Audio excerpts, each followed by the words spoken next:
I think that parrots, a good portion of the species, understand a lot of English language. Even if they don't speak in context themselves, they understand English very well.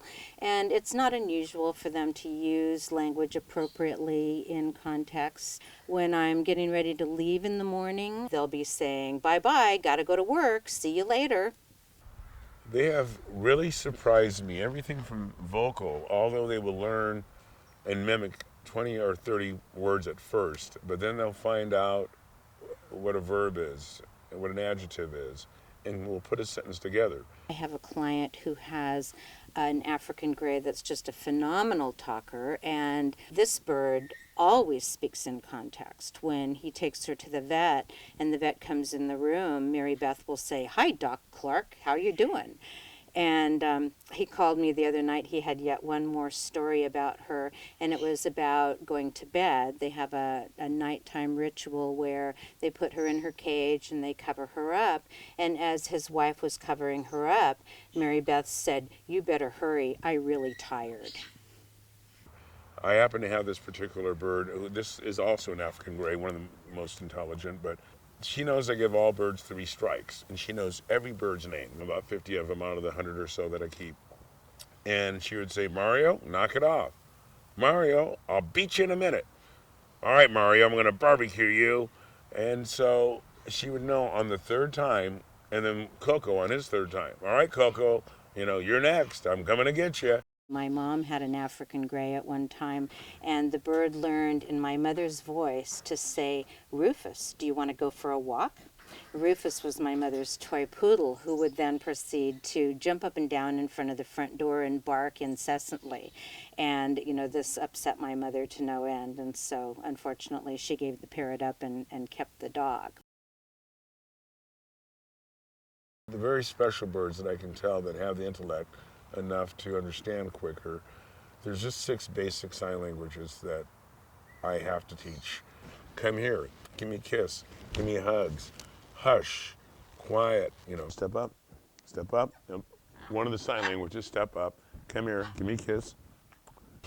You're next, I'll give you a hug in a minute. Wait, and they'll stop. And they'll see me come over and play with another bird, and I have to be a man of my word. I have to be a person of my word and go over to that bird next and give them TLC and love. And then another bird will start crying, saying, "What about me? What about me?" Hush, I'll see you next. Wait, I'll give you loves next. 1 minute. And they'll sit there, and they just about know what 1 to 2 minutes are.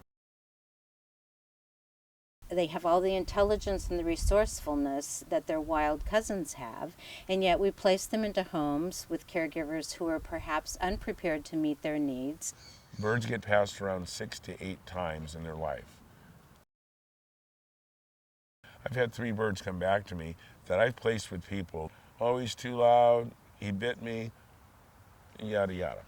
The reasons why I take birds in: abandonment, release them out the door. I've been called and threatened where if you don't come over here and get this thing now, we're talking midnight, and I do it, I'm going to kill it. I'm going to break its neck. I'm going to open the window, or whatever. I get about 3 calls on an average a day, take in about maybe 4 birds on an average a week.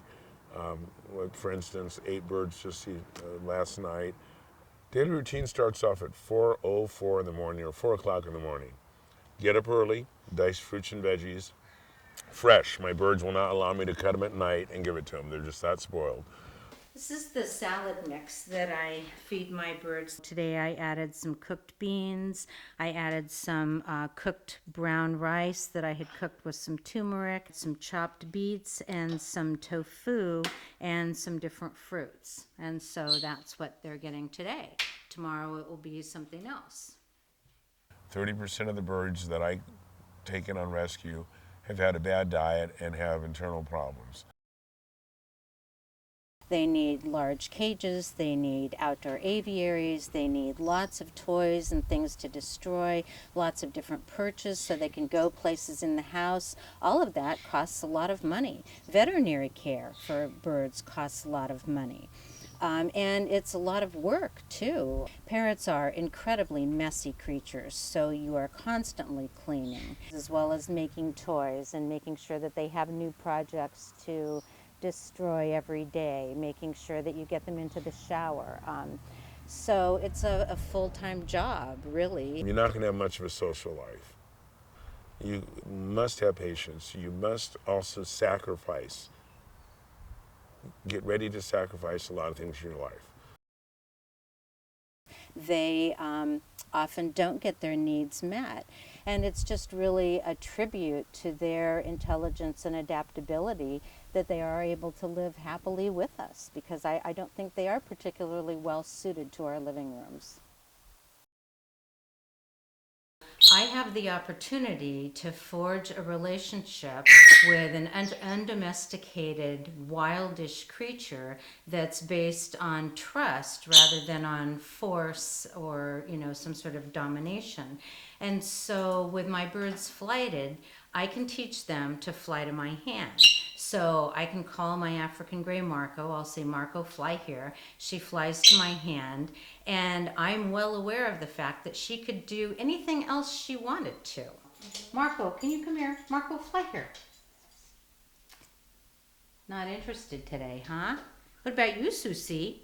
Susie, fly here. Good girl. What a good parrot. If I can get this wildish creature to trust me to the extent that she flies to me when I call her, to me that's pretty exciting and pretty special. That's one soul flying by right there, one of my babies. And I was fortunate enough to be part of his life.